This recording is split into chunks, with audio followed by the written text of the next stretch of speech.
Wanted ang tatlong babaeng magkakasabwat sa pandurukot sa One Piece cosplay event sa Quezon City. Nagpanggap pa silang fan at sumali sa siksikan para magnakaw. Nasa frontline ng balitang yan, si Gio Robles. Exclusive!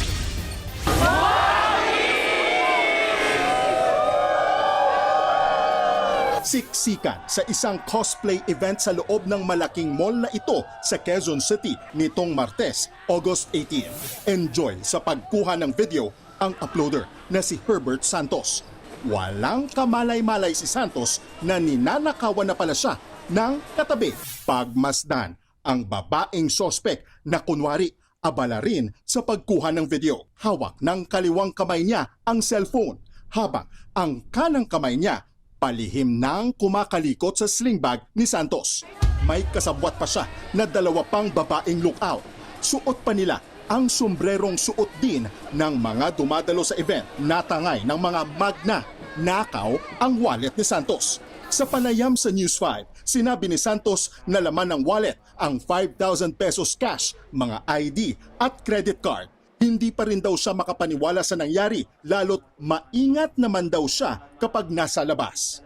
Nabigla ka na, tulala ka na kasi bukas yung bag mo, yung wallet mo na wala.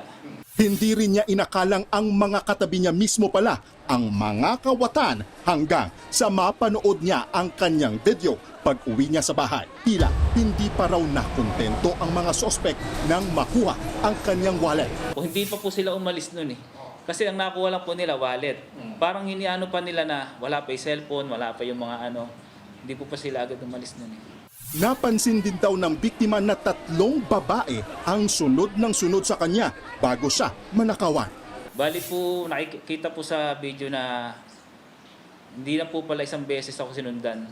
Talaga pong parang target lock eh. Pumunta ako sa ganun. Kasi po 360 gamit ko.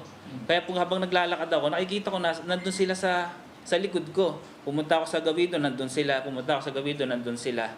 Tapos po, parang nagkaroon sila ng pagkakataon yung dumami yung tao, doon na po nila ako dinikitan. Tingin din daw ni Santos ay bihasana sa pagnanakaw ang mga sospek. Nagsumbong sa mga security ng mall at nagpa-blotter sa barangay ang biktima. Dito rin niya napag-alaman na hindi lang daw pala siya ang nanakawan sa cosplay event. Minawalan din po ng iPhone 17. Nag-message sa akin na kasi po pinaghirapan pa po yun eh. Kasi po, hindi pa po bayad din po. Sinasabi sa akin. Viral na ang video ni Santos sa social media. Hindi raw siya nagdalawang isip na i-upload ang kanyang video bilang babala na rin sa iba na mag-ingat. Siyempre, hindi naman sila laging swerte na hindi sila nahuhuli. Mahirap na dito sa Pilipinas. Sana wag na silang dumagdag kasi kapwa tayo mga Pilipino sana tayo na lang magprotektahan. Nagbabalita mula sa frontline, Gio Robles, News 5. Mga kapatid, Cheryl Cosing po.